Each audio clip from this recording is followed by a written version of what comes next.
अब तक। Retired bank manager आनंद नारायण वर्मा को सीबीआई ने वानप्रस्थ के लिए जाने से रोक दिया था। वजह थी बैंक घोटाले की जांच पड़ताल।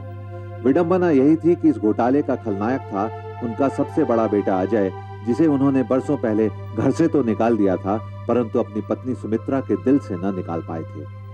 पिता के चरण चिन्हों पर चलने वाला दूसरा बेटा अरविंद अब एक ऐसा काबिल वकील बन गया था कि माया दीवान जैसी रईस लड़की अब उस पर फिदा थी। माया के पिता जेपी दीवान और अजय की दोस्ती अब दुश्मनी में बदल गई थी और अजय ने उससे निपटने के लिए माया पर अपना जाल फेंका था। लेकिन डीएसपी शरद पाटिल अजय को कानून के शिकंजे में लाने के लिए कटिबद्ध था। उसने जब अजय को तहकीकात के लिए बुलवाया तो अजय समेत कई लोग हिल गए। अब आगे।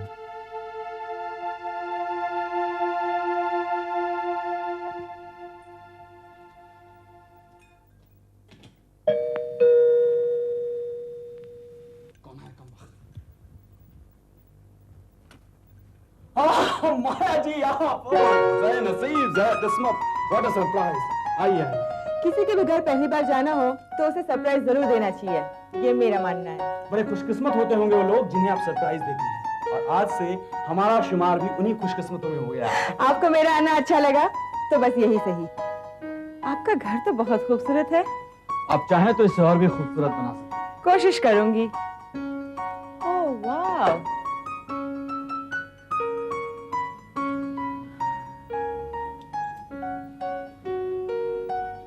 नया पेंटर है, मैं इसके एग्जीबिशंस ऑर्गेनाइज कर रहा हूँ। How nice.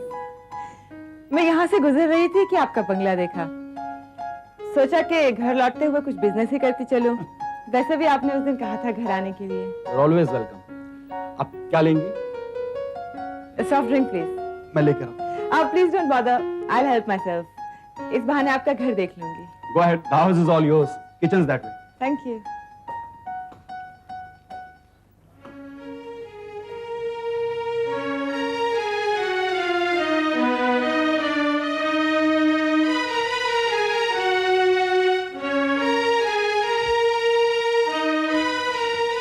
आप तो कला के प्रेमी लगते हैं।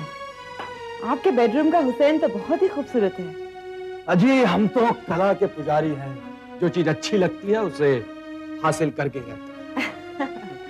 अच्छा तो पुजारी जी, आप करते क्या हैं?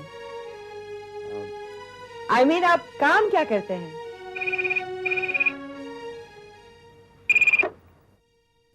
हेलो हेलो, कौन? मैं मूसा लेफ्टी बोलता है। अरे स्टील का लोचा है अभी, जापानी स्टील का कंसाइनमेंट अभी आया नहीं है। अरे मैं मूसा लेफ्टी बोलता है। ये स्टील पिस्टील क्या लगा तूने? हाँ नहीं। अरे मेरे को तेरे से जरूरी बात करने का है। अरे जब स्टील का कंसाइनमेंट ही नहीं आया तो क्या बात करूं तुमसे मैं? ए अजय वर्मा, ये क्या हो गया है तेरे को? हाँ काय को खाली पीली भमकस करता है? अरे राजू भाई उल्टा का दुबई से फोन आया था, इसलिए मैं तेरे को फोन किया। सॉरी सुलेमान भाई। अरे सुलेमान बीच में कहां से आ गया? ईमान का बात कर रहा, मैं मूसा लेफ्टी बोलता है। हाँ सुलेमान भाई, मैं असल में सीमेंट में डील नहीं करता हूँ, स्टील, प्योर स्टील में डील करता हूँ। हाँ और लोहा भी, लोखंड लोखंड, सीमेंट और व्हाइट सीमेंट कुछ नहीं। चुप, तेरी खोपड़ी फिर गई है क्या? हेलो हेलो, जरा जोर से बोलो, आवाज नहीं आ रही है।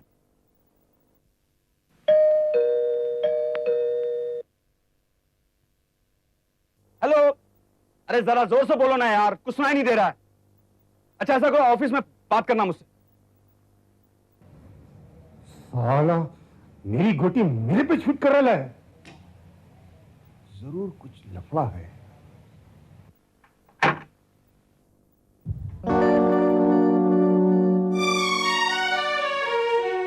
पापा आप? तुम यहाँ क्या कर रही हो? मिस्टर अजय वर्मा मेरे क्लाइंट हैं, आइए अंदर आइए।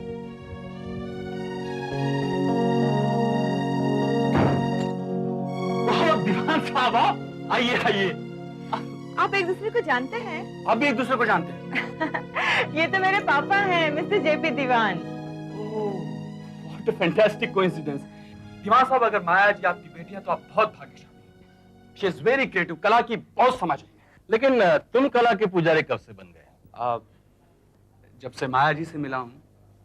मगर दीवान साहब, सबसे पहले तो मैं आपका पुजारी हूं। क्योंकि मेरा सारा बिजनेस सेंस, मैं आज जो भी हूँ, जहाँ भी हूँ, जैसे भी हूँ, सब आपकी वजह से हूँ। अजय, तुम सुबह से कहाँ थे? एक बहुत जरूरी काम है तुमसे। कितनी बार फोन कर चुका हूँ मैं तुम्हें। वो एक जरूरी अपॉइंटमेंट आ गया था बिजनेस के सिलसिले में, तो उसे निपटाने चला गया था। तो आप दोनों बिजनेस पार्टनर्स भी हैं? अजय, एक 5 मिनट तुमसे बात करनी है। हाँ जरूर, मगर मेरा फर्ज बनता है कि पहले मैं माया जी से बात करूं, क्योंकि ये पहले यहाँ आई थी। हाँ तो माया जी, क्या सोचा आपने हमारी प्रॉब्लम के बारे में? मैंने आपके घर के बारे में एक मेंटल पिक्चर तो बना ली है, और मेरे पास कई बहुत खूबसूरत पीसेस भी हैं, लेकिन थोड़े से एक्सपेंसिव हैं। माया जी, अभी आपके पिताजी ने कहा है कि मैं कला का पुजारी हूँ, और पुजारी देवी की कीमत नहीं लगाता है। क्यों दीवान साहब? अजय, मुझे 5 मिनट दोगे? रात काफी हो चुकी है। मुझे माया जी से बात तो पूरी कर लेने दीजिए। अजय प्लीज। माया जी, तो कब से शुरू कर रही हैं आप हमारे यहाँ काम? जब से आप चाहें, कल, परसों, अगले हफ्ते। कल से शुरू हो जाइए। वैसे माया जी, ऐसे समय में लोग ब्लैंक चेक दिया करते हैं, लेकिन मैं सिर्फ आपको 5 लाख का चेक दूंगा, हैं? ओके।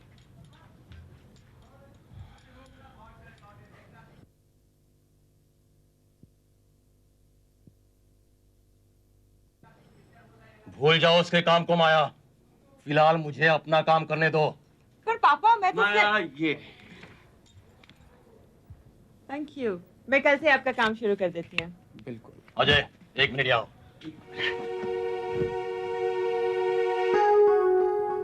तुम ये अच्छा नहीं कर रहे हो। अब क्या हो गया दीवान साहब? माया की आड़ में तुम मुझे जलील करने की कोशिश कर रहे हो। ये बात तो उन्हें करनी चाहिए मिस्टर दीवान, जिन्होंने कभी किसी दूसरे को जलील न किया हो। और वैसे आज आपके आने का मकसद क्या यही था? सीबीआई वालों को तुमने क्या क्या बताया? कुछ नहीं, उन्हें बताने के लिए था भी क्या। इंक्वायरी में कहीं तुमने मेरा नाम तो नहीं ले लिया? आपका नाम? क्यों? आप क्या अहमियत रखते हैं अब मेरी जिंदगी में? और वैसे भी आपका नाम महज एक दस्तखत था उस पावर प्रोजेक्ट वाले कागजात पर, और वो कागजात मैंने बहुत पहले ही फाड़ दिए थे। उसके बाद आप वाला चैप्टर, आप वाला अध्याय मैंने हमेशा के लिए बंद कर दिया है। तो मैं... आप घबराइए मत, आप बिल्कुल महफूज हैं, सुरक्षित हैं। हाँ, गलती तो मेरी है। मैंने सोचा तुम समझदार हो, अपना भला बुरा जानती हो, लेकिन मैं ही गलत निकला है। आप अब भी गलत सोच रहे हैं पापा। This is just a father's anxiety, that's all. No, मैं बिल्कुल नहीं चाहता कि तुम ऐसे लोगों से मिलो जुलो। कैसे लोगों से? जैसे लोगों से आप भी मिलते जुलते हैं। मेरी बात और है, मेरे उनसे बिजनेस रिलेशंस हैं। तो मैंने कब कहा कि मेरे और कुछ रिलेशंस हैं? Shut up! जानती हो, तुम्हें अजय के घर देखकर मुझे कितना शर्मिंदा होना पड़ा। लेकिन आपको वहां देख के मुझे खुशी हुई। सोचा कि अब मैं आपके सर्कल के लोगों में मूव करने लगी हूँ। He is not in my circle. He is a fraud. और ऐसे फ्रॉड आदमी के घर आप इस तरह खुद चल कर गए। अकेले में उसके साथ आपने क्या डील्स की, जरा बताएंगे पापा? मुझे तुम्हें कुछ भी बताने की जरूरत नहीं है। ये सिर्फ तुम्हारी माँ की वजह से है कि मुझे तुमसे बहस करनी पड़ रही है। उसे चाहिए था कि घर में रह के तुम्हारी देखभाल करे, लेकिन उसे अपने से फुर्सत ही नहीं है, इसलिए उसका फर्ज भी मुझे ही अदा करना पड़ रहा है। मम्मी को खामोखा मत बोलिए पापा। आप मम्मी का फर्ज नहीं अदा कर रहे। एक फिल्मी बाप की तरह अपने बेटे से टर्म डिक्टेट कर रहे हैं। माया! पापा, बहुत दिनों से आपने मुझसे अपने दिल की, दुख की, सुख की बातें नहीं की। अब मैं काफी बड़ी हो चुकी हूँ पापा। आपके दोस्त, आपके दुश्मन, सभी के साथ मैं आपके बिहाफ पे डील कर सकती हूँ। अब एक बाप की तरह डांटते मत रहिए, एक दोस्त की तरह बताइए कि प्रॉब्लम्स क्या हैं आपकी। मैं सचमुच आपकी मदद कर सकती हूँ, आपके काम आ सकती हूँ। ओ यार, अब मुझे सब कुछ तुम्हें पूछकर करना पड़ेगा। मैं समझ गया तुम क्या कहना चाहती हो। ये तुम्हारी नहीं, तुम्हारे नाना राय बहादुर अमरनाथ खन्ना की आवाज है। मैं तो भूल ही गया था, मैं इस घर का मालिक नहीं बल्कि सिर्फ रखवाला हूं।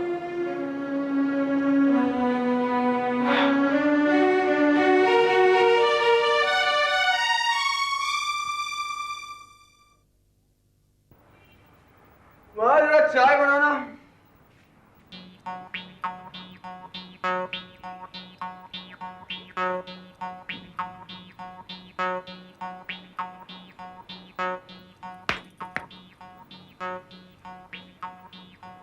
ठीक है समझ गया मैं। लेकिन सुबह सुबह आप यहाँ कैसे?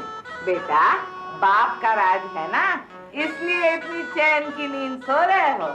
और फिर घर में कोई बहन बेटी भी नहीं जिसकी चिंता हो। अरे वो तीन बहनें भी तो अपनी ही हैं। सुमन, बिट्टू और गुड़िया को हर साल मैं 101 रुपए राखी में देता हूँ कि नहीं?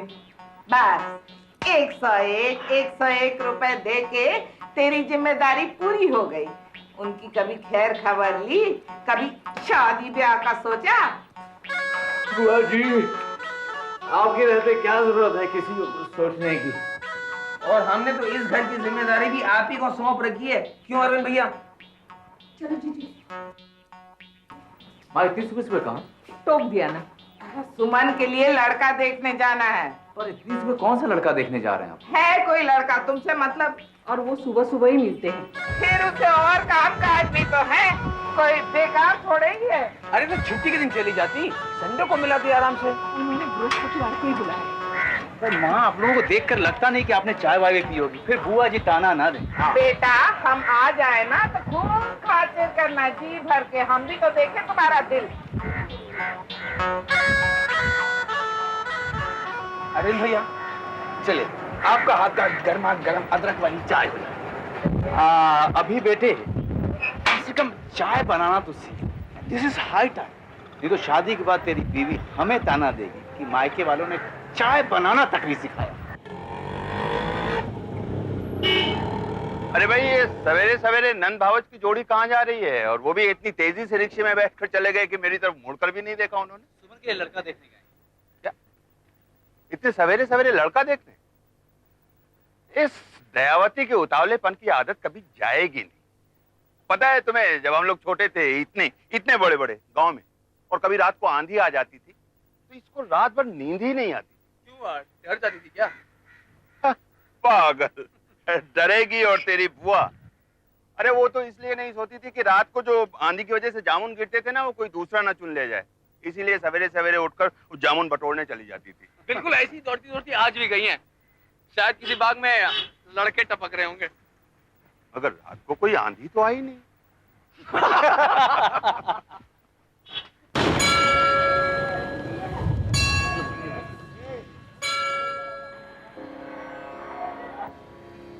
गौरवर्ण बालक है, मध्यम कद, गठा हुआ शरीर, सूट बूट धारी है तो करोड़ों में खेलता दिखता है।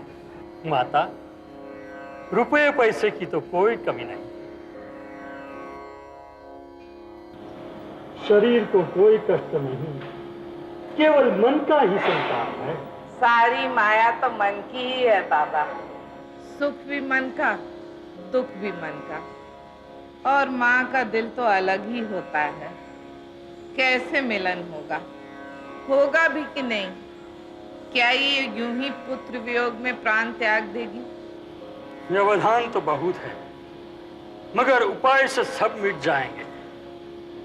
काली छाया पड़ी है घर पे, बाहरी हवा है जो घर में घुस गई है। 3 सप्ताह का व्रत है, पूर्ण विधि द्वारा संपूर्ण हुआ तो सब कष्ट मिट जाएंगे, परिवार फिर एक हो जाएगा और घर में सुख शांति व्याप्त हो पाएगी। 3 सप्ताह क्या, 3 वर्ष भी होगा तो भी मैं कर लूंगी। लेकिन बेटा, ये तंत्र विद्या है, कुछ विघ्न पड़ा तो उल्टा भी हो सकता है, किसी की जान तक जा सकती है। सोच लो। अब मेरा तो फर्ज था तो मैं ले आई बाबा के पास।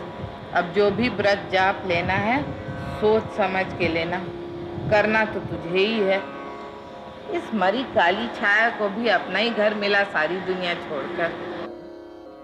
ठीक है बाबा, मेरी जान जाने से मेरा बेटा घर वापस आ सकता है, मेरे घर में सुख शांति आ सकती है, तो मुझे इनकार नहीं। ये तंत्र का मंत्र है बेटा, ये तीर की तरह चलता है, निशाने पर साधा जाता है। कोई चुक न हुई तो सीधा निशाने पर वार करता है, और कोई रास्ते में विघ्न बाधा आ गई तो फिर कहां से कहां निकल जाए और किसके सीने में घुस जाए कहा नहीं जा सकता। अगर विधि विधान सही रहे तो काम अवश्य हो जाएगा। अब तुम सोच लो और बता दो। सोच लिया बाबा, आप दीजिए मंत्र। आज बृहस्पति है, गुरु का दिन। आज से ही आरंभ कर दे राहु और शनि की पूजा। व्रत रखना और जो मंत्र बताऊं उसका जाप कर प्रसाद केवल अपने परिवार में बांट देना। प्रसाद घर से निकले हुए उस छोकरे को भी मिलना चाहिए। ये कैसे होगा? इस लक्ष्मण रेखा को कौन पार करेगा? उसका भी उपाय है मेरे पास, आप बेखटके दीजिए मंत्र। इस मंत्र का 1008 बार जाप करता। राहु और शनि की मूर्ति ले लेना, या फिर 2 कंकड़ गंगा जल से धोकर रख लेना। कलावा बांधकर पूजा करना। चने का और शक्कर के दाने का प्रसाद चढ़ाना। परिवार के 5 जनों को उनका उनका हिस्सा देना। अपना अपना हिस्सा सबको श्रद्धा भाव से खाना चाहिए। ये पिशाचिनी काली छाया है, राहु और शनि की मदद से तुम्हारे घर पर मंडरा रही है। मगर चिंता नहीं, सब विधान से हुआ तो नष्ट हो जाएगी। जाओ, अब अगले बृहस्पति को आना, आगे की विधि बताऊंगा।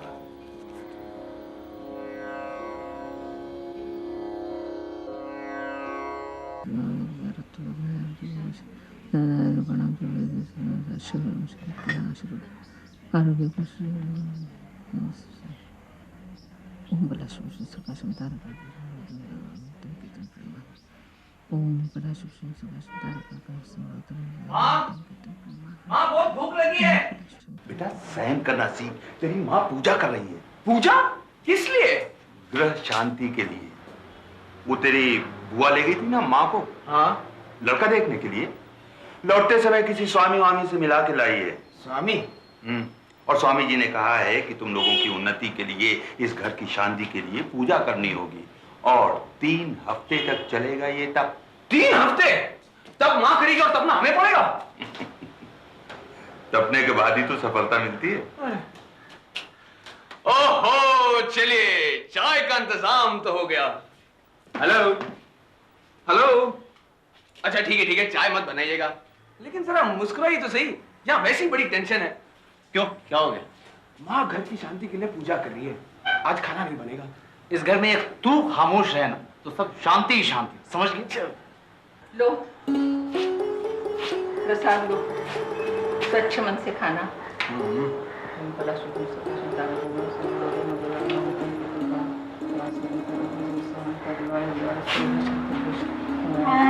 वाह, क्या चने हैं। कभी कभी इन चीजों को खाकर पता चलता है कि हम कैसी चीजों को नजरअंदाज किए रहते हैं। ये इजीली अवेलेबल है, टेस्टी भी है और पौष्टिक भी। चने की चर्चा बाद में कर लीजिएगा, आज इसे प्रसाद समझकर ही खा लीजिए। हाँ बिल्कुल बिल्कुल। हाँ थोड़े और चने देना। अभी मजाक नहीं, प्रसाद दिया है ना तुझे, चुपचाप वहाँ बैठ जा, मैं चाय पकौड़े बना देती। माँ चाय बनने से थोड़े और चने दे दो ना। चने नहीं प्रसाद। हाँ हाँ प्रसाद। तेरे हिस्से का दे दिया है ना, तो फिर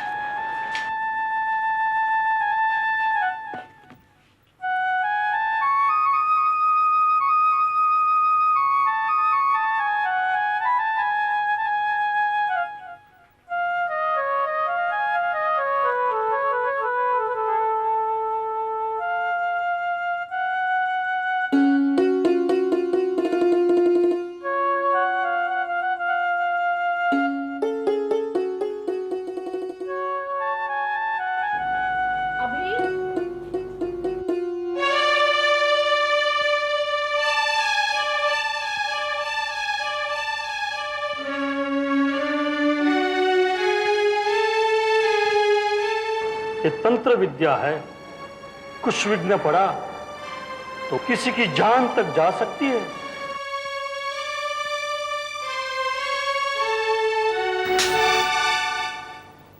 तूने फिर प्रसाद साथ को हाथ लगाया? मना किया था ना तुझे। फिर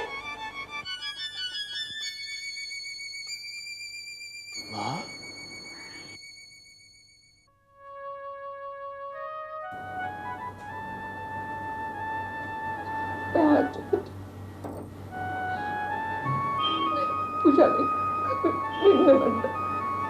कभी भी न बनता।